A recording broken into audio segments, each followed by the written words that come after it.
Starting, starting with a quote by Christopher Reeve: "If you choose hope, then anything is possible." Welcome to another episode of Cancer Story of Help and Hope. I'm your host, Bena, and today, as we do always, we're here to educate and enlighten you on cancer and share the stories of people who have gone through cancer or who are currently going through cancer. I have a very brave woman here with me today who is going to introduce herself shortly. Hello, thank you for having me. My name is Omololu Elizabeth Enijashiku, and I'm here to share my cancer journey so far. Thank you for coming on the show with Thank us. you for having me. So could you share your journey so far? All right, this all started late 2021 when I noticed bloatiness in my stomach, and my legs were swollen above my knee, and then pains.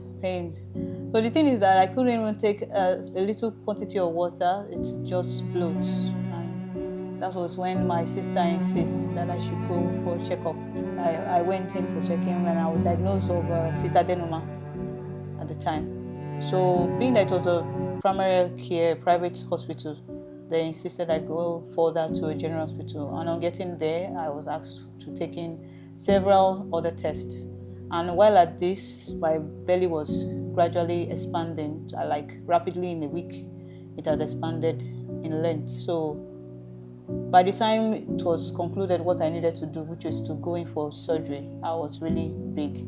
So I had no choice, of course, to go in for surgery. So the first two tests you had didn't show that it was cancerous. It didn't show. So I went into surgery with the belief we're only going there to sort out cyst. Yes. So not until when, after the surgery, then histology came back saying it was cancerous. Wow. We know that this could be a really heartbreaking news. How did you feel? How did you manage the news of finding out that you had cancer? So the nightmare to me, because I only heard of how fertile the disease can be, but at the time, being that I'd taken the surgery, doctors insist I move into taking chemo. But, being that at that time the surgery cost me a fortune, so to speak. So I didn't. But over time, the nightmare was so bad. I broke down. I did all the crying I can cry. I'm like, it's not possible. It shouldn't have been. So, but I tried to live it through with prayers and then face my God. But it was just heartbreaking for me. I actually resulted in me isolating myself for a while. So, because I didn't know how I could ever have found myself in that. So yes, I was just going to ask you, like, this could really take a strong emotional and psychological toll on a person. Yes, it did. And nobody should ever go through this alone. I mean, it's another reason why we are here, to support people going through something like this. So did you have family members or friends with you at this time?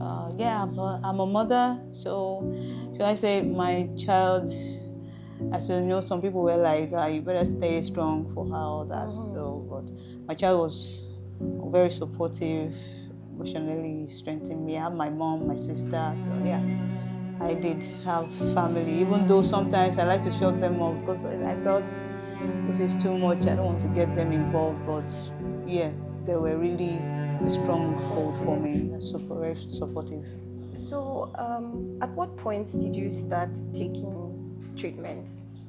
Okay, so I just began taking treatment not too long ago, this year, and being that I started experiencing the same bloatiness again, my belly started swelling again. That is even shortly after, like 6 to 7 months after the surgery, I started,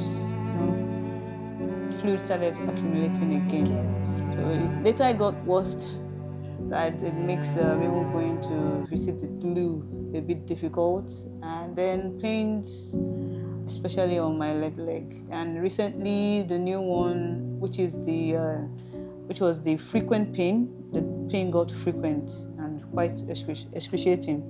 And then the swellingness on only one part of my leg, which is the left side of the leg. So I had to reach out. Kindhearts was not the only NGO I'd reached out to.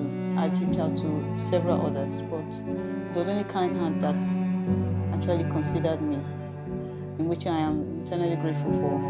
I'm here today by God first, and then by the vessel God is using to help me walk through this journey. This I'm very grateful for. And we are 100% grateful for your presence here today, and we really want to do this more often. To if you are going through cancer, if you know anybody who's going through cancer, please let them contact us so we can be of help as much as we can. So let me take you back a bit more. Okay. You spoke about starting your treatment just this year. This year. Yes. So what happened between 2021 after the surgery, and how have you been coping with everything up until this year?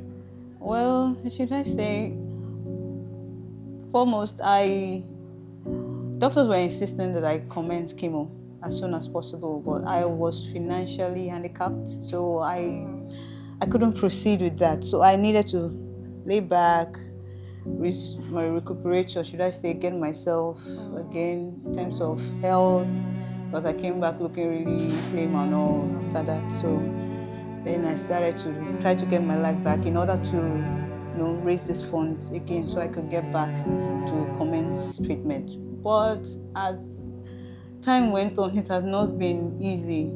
It was not funny. So at most interviews or several interviews would just be like, okay, the way I presented myself with a bloated stomach, like, no, they don't employ a pregnant woman. So I cannot always relate my health condition to them. There have been some persons who even have the boldness to come like, okay, what's really going on with you? Sometimes, Emma Ga, I would not be like, no, nothing, no. Most of the time, I come to the hospital and take my paracentis. Now, paracentis is it's a medical procedure whereby they instill a needle by the side of your bloated belly and reduce or the fluid, yes, the fluid. Most of the time when it gets to that extent, I go to the hospital again and I do that. The expense in running this, and towards last year it got so worst. I was going in and out of the hospital weekly just to do my paracentis. So people notice, people even use it to abuse me several times. So, well, I shouldered that. Then maybe at home, that's where the pain comes in. Like my child, to even sort out her school fees sometimes has been challenging. I'm not really the type that really like to divulge what I'm going through, but during this period, I just had to learn how to share. I learned how to share, how to break, if not for me, but for my family, for my child, and to meet other expenses. So, this majorly have been the challenge. So this must be really difficult, really difficult. I can't even imagine what you went through all that time. And we know that most times people, even loved ones, family members, would want to stay away from someone going through cancer. Okay, there's this particular auntie of mine. She was even like, my mom actually called or reached out to her. Okay, we want to even do this surgery, because I even had to lend some money to do the surgery. So we went to do the surgery, we don't have enough. And she was like, no, she doesn't have time for that though. Actually, in 2 weeks' time, she's preparing for her 80th birthday. And that was what was on her mind at the time. So, because some people are like, why don't I reach out to family? I said, well, I don't even have too much family that I should I even say those I even relate with to even seek out help for. So it's like I'm on my own, on my own. Yeah, wow. We know that it's crazy actually. It's too much for one person to handle, and you have spoken about a few family members being supportive and, you know, being there for you. And there may have been times where they thought there was no hope anymore. How did you even deal with this Oh well, whole one of situation? my aunties too, because at least from my mother's side, some are still even relatable. Because she was even like, well, it's like this one is even a death sentence. She was so negative. Wow, so negative. She even said in Yoruba, well, I think we should just be preparing for a funeral, something like that. Imagine As I that. rejected it, it's not going to definitely happen. Not for me. Not for me. So I just felt at this point I needed to stand up. Maybe a statement even changed my perspective that what you really want will never even occur, and I would I was giving my best. I'm giving my best to let this whole thing not to happen, I guess. Yeah.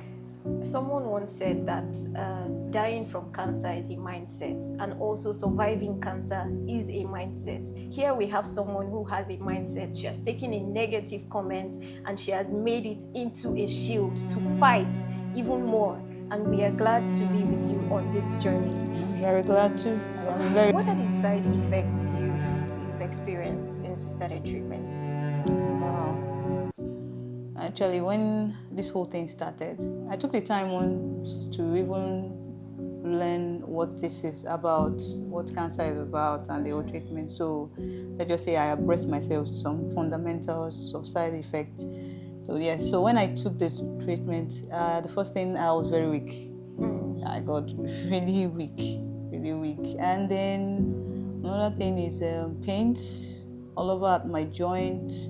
And then, funny enough, I grew a very large appetite. I grew a very Surprisingly. large appetite. I have never eaten like that before. I can't explain it, but that was it. Like the first 2 weeks, that was, oh, eat the food. So, So were there any foods that you couldn't consume at the time, or everything was just everything appealing goes, to you? everything goes down to fruit, but I still would have to keep to my intentional food plan because I can't Okay. just take like sugar, salt, and the rest of them.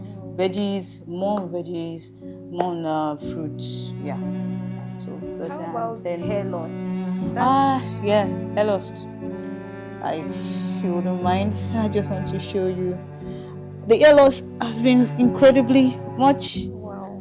I My hair loss has been this, so I have to just cover it up. I've gone bald. I've gone bald too. You still look beautiful, if I must say. Okay, Wow. okay. So, but I'm still grateful, in spite of everything. I am looking up to that tunnel. It's not even dark anymore, as far as I'm concerned. There is hope. The light is getting brighter and brighter. So, yeah. How many rounds of chemo have you had so far? I've only had one, just One. one. Okay, Yes. and that's what brought about all of this All of side these effects and all experiences, that. yes. So how do you cope strength wise? Because I mean you've come to our studio today, and I believe that even having to take care of your daughter and go about your basic needs like having your bath and all of that, how do you summon the strength to do all of this? Well, the thing is that most of the time in the morning, I do have that nausea, like to vomit, and then I fall weak immediately. So I allow myself to rest. So I just allow myself to rest. After some time, like close to an hour, I regain strength. I get to do whatever I need to do between the space before I get to feel that way again. Or especially when the pain starts triggering up again. So that's about it. That's good. Your treatment so far has been expensive. We know how expensive all these things can be. And you mentioned earlier that Kindhearts Organization has come in to help with taking care of some of these bills. Yeah. And you also spoke about reaching out to family members, and you didn't really get the positive response that you were looking for. This situation can not only take a toll on you emotionally, even spiritually and physically. It can also drain a person financially. And if you do not really have the support that you're looking for to take care of your bills, it can even be another reason for someone to give up. But this lady hasn't given up. She has come to Kindhearts Organization, and we have done our part, and we are still doing our part. But right now, we want you, the public, to reach into the kindest part of your heart and put something, donate something to the account number on the screen. Let us help her be herself again. Let us help her be the person she was before this sickness came in. Let us help her be the mother that she was before this sickness came in, and the lovely lady that she was, so she can be herself again, get a job, and take care of herself. We really implore you, help us to help her. Thank you. So what are the lifestyle changes that have happened with you so far? Well, so far, on the positive side, it will have to be to stay away from things that are triggers, like sugar, salt, potash, or things like that. Even at the center where I'm taking treatment, they are enlightening us on what we should eat and what should not eat, stay away from. Then on the negative side, like I like to go out, see. I like to go out or travel. I can't do that anymore. I can't, as I get frequently weak sometimes, or should I say most times. I like to play with my kid. We even do some outdoor games sometimes. I can't do that anymore. As sometimes the weakness get in the way, and I can't even take her to school again. I like graphic designing. I'm into graphic designing. I can't even keep up with that anymore. So, yeah, basically, because it's in a nutshell affects my self-esteem as a person. So I don't know when people are out there maybe seeing me in the different light from what I see as myself. So it takes more for me to project what I am inside to them, and a lot of convincing. So I just thought, well, I just shut down and face this, which definitely I would overcome it. By His grace, I will definitely There is light overcome at the it. end of the tunnel, and you will get a chance to As be I just person again. Yes, I want to use the medium to say thank you again to Kind Heart for this. My highest gratitude to Kind Heart for this opportunity. I know it could be a bit challenging, especially for the expenses, but I do know that God in His infinite mercy will definitely meet us in every point of our needs. It's written that those who water are also watered. Definitely there would be watered. Kind Heart will be watered. And also to every other person out there. You don't know me, but you are kind enough to donate your hard-earned money for this cause. I know God Almighty will bless you. God will meet you at the point of your needs. I want to use this medium to say, please, don't give up on me. I'm not giving up on myself. I'm not going to give up on myself. But your role, your part in this journey is very significant. Please, please, and please do help me fight this to the end. And I know as you are fighting this with me, God will definitely fight whatever is yours that you can't speak out with. Thank you. Thank you. Thank you so much. You have heard it from her, a brave woman who is hopeful and is begging you to be of help to her as well, so she can live her dreams of being who she was before and even better. Thank you so much for joining us on this episode, and stick around for another episode. It's going to be more enlightenment with somebody else, and we hope to update you on her story so far in the coming episodes. Thank you and have a pleasant day.